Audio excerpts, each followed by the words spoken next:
નમસ્કાર, આપ જોઈ રહ્યા છો જેકેએસ ન્યૂઝ ગુજરાતી. વાત કરું તો મેઘરજ તાલુકાના સાળંગપુરથી જીતપુર ગામ સુધી બની રહેલા રોડના કામને સ્થાનિકોએ અટકાવ્યું હતું. સાળંગપુર, મુળશી તેમજ તુંબસલિયા સહિતના ગામોના 50થી વધુ યુવાનો રોડની કામગીરીનો આક્ષેપ કરી કામ અટકાવ્યું હતું. રોડ બનાવવામાં કોન્ટ્રાક્ટર દ્વારા કાચું કપાતું હોવાના સ્થાનિકોના આક્ષેપ. જ્યાં સુધી યોગ્ય કામગીરી નહીં થાય ત્યાં સુધી રોડ નહીં બનાવવા દઈએ, સ્થાનિકોની ચીમકી. જેકેએસ ન્યૂઝ ગુજરાતી સાથે મયુર પોકાર, માલપુર.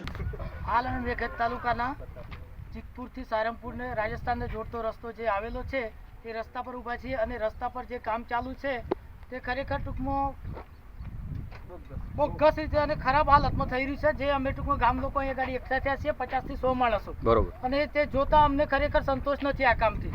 બરાબર, અમારી ટૂંકમાં ગામ લોકોની એવી ભલામણ છે કે જે સરકારના રૂલ્સમાં જે આવતો હોય એ મુજબનું કરે અને ટૂંકમાં રસ્તો સારો કરે. અને રસ્તાની પરિસ્થિતિ ઘણા બધા વર્ષોથી આવી છે જેના લીધે અમે આ વસ્તુથી સંતોષ નથી. અને જે કામ થઈ રહ્યું છે એ એકદમ બોગસ થઈ રહ્યું છે. તો એ લોકોને બોલાવો અને વ્યવસ્થિત રીતે ટૂંકમાં આનો જે એસ્ટિમેટ પ્લાન મુજબનું કામ થાય એવી અમારી ટૂંકમાં આશા છે અને રજૂઆત છે ગામ લોકોની.